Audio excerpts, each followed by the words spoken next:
जब से प्रधानमंत्री माननीय नरेंद्र मोदी जी बने हैं,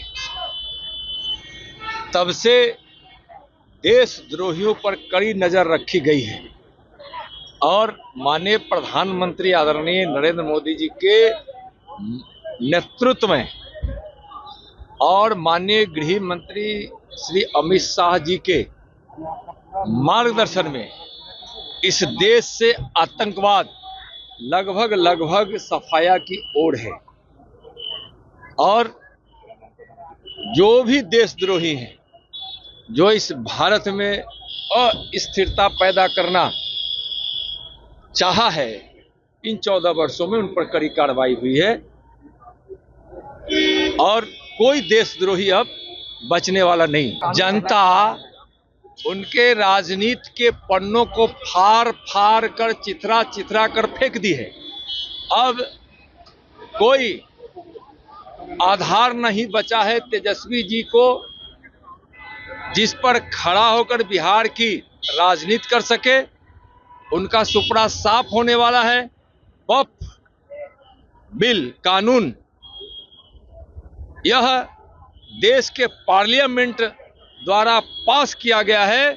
किसी की औकात नहीं है कि उसको लागू होने से रोक सके। देखिए, वैसे लोग जो वक्फ बिल में किए गए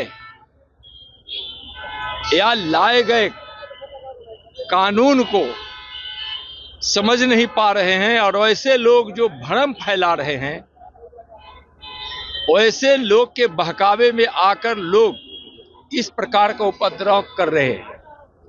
वक्फ विधेयक जब पार्लियामेंट में आया था तो माननीय गृह मंत्री जी ने एक एक पहलुओं पर विस्तार पूर्वक देश को और माननीय सदन को बताया था। उसमें स्पष्ट रूप से यह है कि यह बिल किसी भी मुसलमान के खिलाफ नहीं है, गरीब मुसलमानों के हक के लिए है, उनके कल्याण के लिए है। जो पहले कुछ लोगों की संपत्ति बनकर रह गई थी, जिसका दुरुपयोग करके या अपने हित में करके वैसे मुट्ठी भर लोग जो वक्फ बोर्ड पर काबिज होकर इस प्रकार से लूट रहे थे, उसके खिलाफ का कानून है। यह गरीब मुसलमानों के हित का कानून है। इसलिए आज इस देश का कोई गरीब मुसलमान इसका विरोध नहीं कर रहा है। जनता बनाती है ना मुख्यमंत्री। जनता जब नकार चुकी है तो मुख्यमंत्री कहां से बनेंगे। वह मुंगेरी लाल के हसीन से अपने बिहार में एक तो बड़ा अपने यहाँ प्रचलित कहावत है, वही उनके हसीन से अपने देख रहे कुछ होने वाला नहीं, उनका खटिया खड़ा हो गया। 15 वर्षों के लालू राबड़ी जी की सरकार में पलायन हुआ था, गुंडा राज, जंगल राज स्थापित हुआ था, उद्योग धंधे भी यहां से चले गए और लोग अपने जान को बचाने के लिए यहां से पलायन कर गए।